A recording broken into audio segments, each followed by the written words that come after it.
क्या अनुभव है आपका?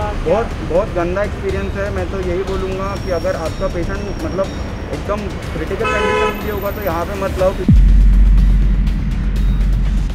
कि आप हॉस्पिटल अपने पेशेंट को इसलिए रखते हैं ताकि आप अश्योर्ड रहते हैं कि एक भगवान जैसा आदमी ये कर रहा है, पर ये हॉस्पिटल उसमें से नहीं है। आप कोई और हॉस्पिटल ढूंढो, क्योंकि मैं गारंटी देता हूँ कि हॉस्पिटल में वैसा नहीं होता। ये सबसे बड़ा प्रॉब्लम जो आईसीयू बोल रहे हैं, उस आईसीयू के सामने मतलब मेरी बुआ जी बताती थी कि उनके सामने डेड बॉडीज रखी जाती थी। मतलब उनके आईसीयू में उसके सामने चेंबर है, वहाँ पे चेंबर भी नहीं है, वो ऐसी वहाँ पे डेड बॉडीज रखी जाती है, जिसकी वजह से बार बार बोलती थी कि ये यहाँ से मुझे लेके चलो करके। सॉल्यूशन है जलज शर्मा, और जलज शर्मा ऑडिटर्स और हॉस्पिटल्स। मैं आज बड़ी जिम्मेदारी से यहाँ पे आपके सामने आरोप करना चाहता हूँ कि ये चेन है, ये जलज शर्मा ऑडिटर्स और हॉस्पिटल्स का है। सुन 2.5 लाख का डिमांड मैं 5 लाख का करूंगा। तेरी माँ को 50 लाख में भर्ती किया ना मैंने। अरे किया ना सर, तो फिर तो सर आप मरीज को एडमिट नहीं करेंगे सर? नहीं 20% का मरीज को मेरा कानून है, कितने पे रखना कितने पे नहीं रखना। मेरी माँ को 50% पे रखा, you should be thankful to it. 80% और 20% का सर मेरे को उल्टा मामला बताएंगे। तूने साइन किया, बात खत्म हो गई, लीगली यू डजंट स्टैंड। अपने ट्रीटमेंट और ज़्यादा पैसे लेने के लिए कुचर्चित हुए रेडियंस अस्पताल के और भी शिकायतें सामने आई है। इन शिकायतों में ज़्यादा बिल मांगने के आरोप मरीज के परिजनों ने लगाया है, जिसके बाद पूर्व महापौर संदीप जोशी रेडियंस अस्पताल पहुंचे और परिजनों के साथ डॉक्टर पुरोहित से बात की। इस बातचीत में भी डॉक्टर पुरोहित ने मरीज के रिश्तेदारों के साथ बदतमीजी से बात की। वहीं इस अस्पताल में तकरीबन सभी मरीजों को प्राइवेट से भर्ती किया गया है, ऐसा फिलहाल आरोप लगाया जा रहा है। ये वीडियो जो आपने अभी देखा, ये वीडियो रेडियंस हॉस्पिटल के संचालक डॉक्टर पुरोहित का है। ये भाई साहब डॉक्टर होते हुए भी किस तरह से मरीज के परिजन से बात कर रहे हैं, ये जरा देखिए। डॉक्टर साहब की टोनिंग को जरा सुनिए। सर आपने 2.5 लाख का डिमांड किया, मैंने 50,000 डिमांड दिया। अरे भाई दिन फिर मैंने 1 लाख। सुन 2.5 लाख का डिमांड मैं 5 लाख का करूंगा। तेरी माँ को 50 लाख में भर्ती किया ना मैंने। अरे किया ना सर, तो फिर तो सर आप मरीज को एडमिट नहीं करेंगे सर? नहीं 20% का मरीज को मेरा कानून है, कितने पे रखना कितने पे नहीं रखना। तेरी माँ को 50% पे रखा, you should be thankful to it. 80% और 20% का सर मेरे को उल्टा मामला बताएंगे। तूने साइन किया, बात खत्म हो गई, legally you doesn't stand. Sign किया ना तूने, अंडर स्ट्रेस किया, तू लिखा क्यों उस पे? अरे तो अंडर स्ट्रेस लिखा था ना, I am writing this under stress खड़ा था सर। अरे भाई मेरे को मत बता, तूने लिखा क्या उस पे? अगले दिन तुझे अस्पताल को लेटर दिया क्या कि मेरी माँ को आपने भर्ती किया, बेड नहीं थे, आपने अंडर स्ट्रेस एडमिट कर लिया, ये आपने अमानवीय कृत्य किया है, मेरी माँ का कृपया अच्छा इलाज करके उनको डिस्चार्ज करें, लिखा तूने मेरे को लेटर? सर आप फोन उठा ले। अरे फोन नहीं उठाता मैं, आपके रिसेप्शन में बात सुन मेरे पास 80 पेशेंट भर्ती है, हर एक के 80 रिलेटिव, दिन में 2 बार फोन करेंगे। 160 अगर फोन उठाऊंगा तो राउंड कब लूंगा, मेरे पेशेंट को समय कब दूंगा? तेरी माँ को जो समय दिया, जो निकाला, तेरी माँ बाइपास नहीं लगाती, बता रही इसकी मम्मी कंडीशन बता अपन कैसे हाथ जोड़ के बाइपास लगवाते थे? पूरे डॉक्टर को बोला, डॉक्टर को बोला तेरी माँ ने आखिर तक बाइपास, अरे ऑक्सीजन मास्क निकाल रख देती थी। मैं बोला मैं तेरी माँ को क्या क्या बोला, मैडम आप इस अस्पताल में मेरी जवाबदारी पे हो, भगवान ने करे कल आपको कम ज्यादा हो गया तो आपके परिवार को मेरे को जवाब देना है। जो डॉक्टर का प्रोफेशन आपने निभाया वो बखूबी निभाया सर, मैं वो नहीं बोल रहा हूँ आपको। सर सुनिए सर, ये बिल से हाँ ना, मैं बताता ना आपकी शिकायत क्या है। आपकी शिकायत क्या है? 20% पे क्यों लिया तो मेरे को बताया क्यों नहीं? साइन किया था मेरे को और क्लियर क्यों नहीं बताया कि 20% में साइन कर रहा है? उसके बाद भी सब ठीक था। 3 दिन तक मैं आके मैंने अस्पताल में पूछा नहीं कि भाई मेरा स्टेटमेंट लाओ, आज तक का बिल कितना हो गया। उसके बाद मैंने ये डिसाइड नहीं किया कि ये डॉक्टर और ये अस्पताल बहुत महंगा है, हमने अपने मरीज को किसी अन्य अस्पताल में इलाज कराने का ट्रांसफर करना चाहिए। इसे मटेरियल पता इनको कैसे ऑक्सीजन लगाते थे, कैसे पैकेट लगाते थे, पता आपके मेडिकल प्रैक्टिस में कुछ कमेंट नहीं कर रहा हूँ। अरे हम कमेंट कर, आप सर बहुत अच्छा ट्रीटमेंट किया, मैं बोल रहा हूँ सर। सुनिए शिकायत सर ये है। अरे आपकी शिकायत कुछ नहीं है, वैसे पैसा मत लो और आप निकल जाओ, ये आपकी शिकायत है। आपको मेरे को एक बात बताओ, आपकी माँ कितने भर्ती थी? मेरी माँ 15 दिन। जब आप अपने को समझ में आ गया 4-5 दिन बाद, पूरे मीडिया में लग रहा था कि अस्पताल चोर है, तो आपने मीडिया देख के मेरे पास आके बिल मांग के मेरे अपनी माँ को शिफ्ट क्यों नहीं किए? सर देखिए नहीं, मेरे को एक प्रश्न का जवाब दो, आपने अपनी माँ को अच्छे अस्पताल में अच्छे केयर में शिफ्ट क्यों नहीं की?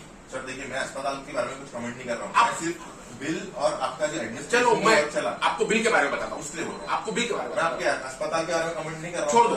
बिल ज्यादा है जी सर, बिल ज्यादा है ना? ये बिल 15 दिन पहले भी ज्यादा था, तब आपने अपनी माँ को दूसरे दिन छुट्टी क्यों नहीं कर लिया यहाँ से? सर जी देखिए ये कोई पॉसिबल नहीं है, और ये क्या पॉसिबल इमरजेंसी है? सुनो कोई भी पेशेंट को ठीक होने के लिए 2-4 दिन 5 दिन कोरोना में 14 दिन बोलते हैं, उपचार होने के लिए लगता है। ठीक है, चलो 10 दिन हो गए, 10 दिन हो गए, आपकी माँ स्टेबल हो गई, फिर 4 दिन क्यों रखा, तभी स्टेबल, तभी ट्रांसफर क्यों नहीं कर लिया? सर देखिए, ये ऐसी बात कर रहे हैं सर, ऐसी बात नहीं कर रहा साहब के अंदर ठीक हो जाता है सर।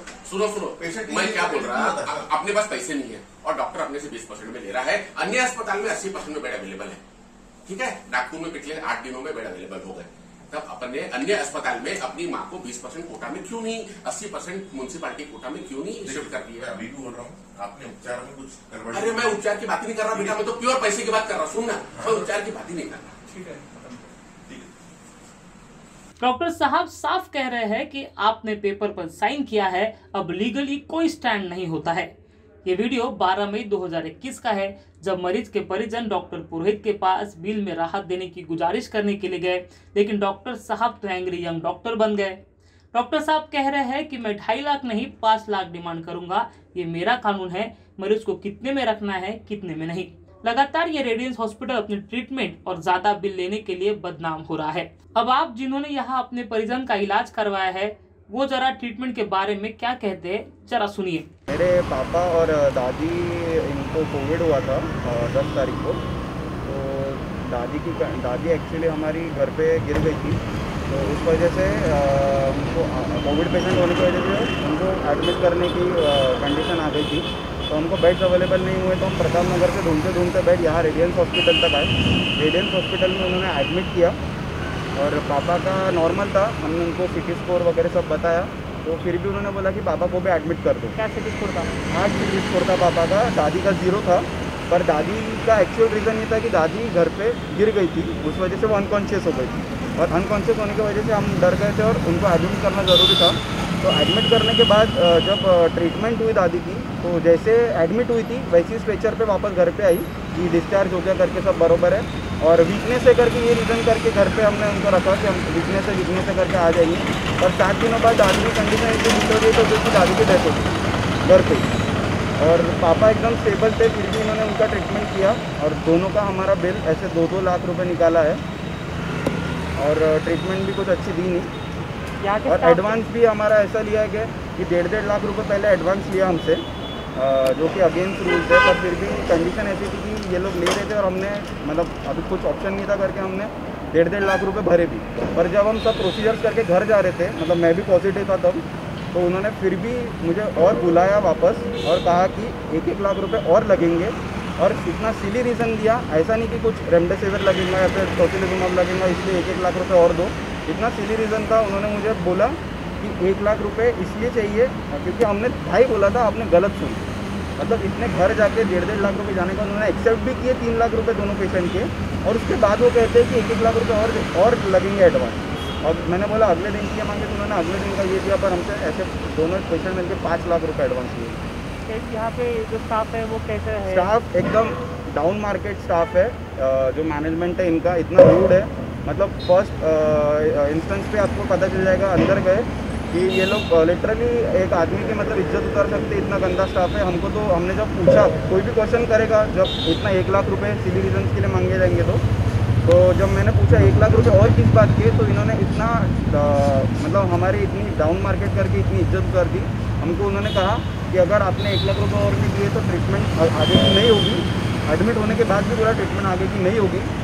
और बोला कि तुम जैसे लोगों को हम एडमिट इसलिए नहीं करते, मीन्स हम जैसे लोग मीन्स हमारे पास पैसे नहीं होते, या फिर इनको जो मुँह से मांगा है वो रकम इन्हें चाहिए, वरना हम जैसे लोग इनके लिए बराबर नहीं है। बहुत गंदा एक्सपीरियंस है। मैं तो यही बोलूँगा कि अगर आपका पेशेंट मतलब एकदम क्रिटिकल कंडीशन भी होगा तो यहाँ पे मत लाओ, क्योंकि आप हॉस्पिटल अपने पेशेंट को इसलिए रखते हैं ताकि आप अश्योर्ड रहते हैं कि एक भगवान जैसा आदमी इनकी ये कर रहा है, पर ये हॉस्पिटल उसमें से नहीं है। आप कोई और हॉस्पिटल ढूंढो, क्योंकि मैं गारंटी देता हूँ कि हॉस्पिटल में वैसा नहीं होता। इस अस्पताल में ज्यादातर मरीजों को प्राइवेट रेट से ही भर्ती किया जा रहा है, वो भी 1.5 से 2.5 लाख एडवांस के साथ। मरीज के परिजन से पहले साइन करा ली जा रही है और बाद में मनमाने तरीके से बिल निकाला जा रहा है, और बाद में कहा जा रहा है कि मरीज के परिजन ने प्राइवेट रेट से ही भर्ती करने के लिए अपनी अनुमति साइन के माध्यम से दी है। तो 2.5 लाख बोला उन्होंने, पर उस टाइम में मेरे पास 1.5 लाख रुपए थे, तो मैं 1.5 लाख रुपए तभी यहाँ पे भरे, और मेडिसिन के लिए और 50,000 और जमा करो हमसे बोला गया, तो वो हमने जमा कराया।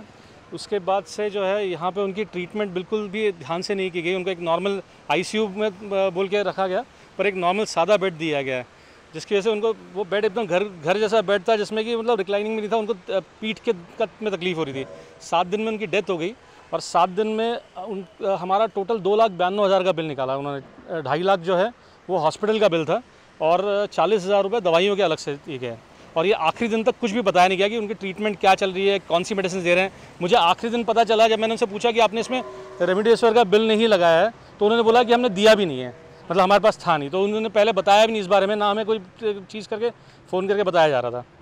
और जिस हिसाब से पैसे चार्ज किए और कोई ध्यान नहीं देता था, अंदर में कोई PPE किट नहीं पहनता है, पर उसके PPE किट के अनाप शनाप 40,000 रुपये वो लगा के रखे हैं। जी, क्रिटिकल थी वो, और वो 7 दिन में उनकी फिर डेथ हो गई यहाँ पे। ये सबसे बड़ा प्रॉब्लम जो ICU बोल रहे हैं, उस ICU के सामने, मतलब मेरी बुआ जी बताती थी कि उनके सामने डेड बॉडीज रखी जाती थी। मतलब उनके ICU में उसके सामने चेंबर है, वहाँ पे चेंबर भी नहीं है, वो ऐसी वहाँ पे डेड बॉडीज रखी जाती थी, जिसकी से बार बार बोलती थी कि ये यहाँ से मुझे लेके चलो करके। बहुत ही बुरा एक्सपीरियंस है यहाँ। और इस तरीके से जो पैसों की लूट किए गए, बहुत मेहनत से, मतलब 3 लाख कमाने 7 दिन में जिस तरीके से वो पैसा लूटा गया, वो बहुत वो रिफंड होना चाहिए। जब ज्यादा बिल को कम करने के लिए पूर्व महापौर संदीप जोशी वहां पहुंचे तो पहले तो उन्हें गेट पर ही बाउंसर ने रोक लिया। कुछ देर बाद संदीप जोशी डॉक्टर के पास मरीज के परिजन को लेकर पहुंचे तो डॉक्टर साहब का एंग्री अवतार मरीजों के परिजन को देखने को मिला। पूर्व महापौर संदीप जोशी ने डॉक्टर पुरोहित से मिलने के बाद महाराष्ट्र TV24 से बात की, जिसमें उन्होंने कहा कि जितने मरीजों के परिजन उनसे मिले हैं उन सभी को प्राइवेट रेट से ही भर्ती किया गया था। वहीं उन्होंने एक बार फिर ऑडिटर बीके होने का आरोप लगाया है। वहीं उन्होंने अतिरिक्त आयुक्त जलज शर्मा पर साठ गांठ के आरोप लगाए हैं। उन्होंने कहा है कि जलज शर्मा ऑडिटर और प्राइवेट हॉस्पिटल के चयन है, जैसा ऑडिटर कहते हैं वैसा जलज शर्मा करते हैं। हर एक पेशेंट से उनकी बात हुई, उन्होंने अपना लॉजिक रखा, लेकिन निकलते वक्त मेरी उनसे बात हुई है, सभी पेशेंट्स का बिल वो कम करके देने वाले हैं। उनसे बात हुई, जितने भी पेशेंट्स आज यहाँ पे मैं लेके गया था, वो सभी पेशेंट्स का बिल वो कम करके देने वाले हैं। बेसिकली एक बात है, आप रहे या मैं रहूँ, हमारी आदत ऐसी रहती कि हमारा पेशेंट हमको लेके जाना है तो हम जल्दी में रहते हैं कि मेरे पेशेंट को भर्ती करो, उसको इलाज मिलना चाहिए, ट्रीटमेंट मिलनी चाहिए। तो हम ये कभी देखते नहीं कि डॉक्टर कौन से फॉर्म पे हमसे साइन ले रहा है। ये हॉस्पिटल की एक बहुत बड़ी अड़चन मैंने जो देखी कि हर पेशेंट ये 20% पे ही दिख रहा है। मैं अतिरिक्त आयुक्त जलज शर्मा से झगड़ रहा हूँ। आज मैंने कुछ ऐसे लेटर दिए हैं कि अगर उन्होंने 2-3 दिन में ये किया नहीं तो मैं वहाँ पे उनके केबिन के सामने अनशन को बैठने वाला हूँ। क्योंकि सर्वसामान्य व्यक्ति किसको पता है, ये अभी बच्ची है, ये एडवोकेट है, ये अमित दास है, इसकी मम्मी बहुत सीरियस थी, वो अभ्यंकर जी है, उनकी माँ का देहांत हुआ, 7 दिन का बिल 2.5 लाख रुपये, ऐसे कैसे बिल हो।